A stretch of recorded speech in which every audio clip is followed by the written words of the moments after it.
Как пришить бисеринки по одной начисто? Выводим иглу с изнанки на лицо, пришиваем соразмерно нашему бисеру. Да, он может быть разный, это может быть даже бусина.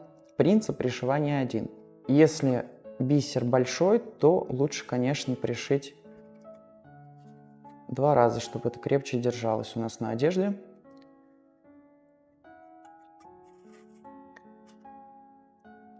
Выводим иглу.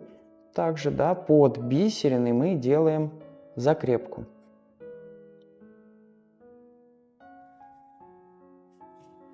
Затянули, вывели. Опять нырнули под бисерину.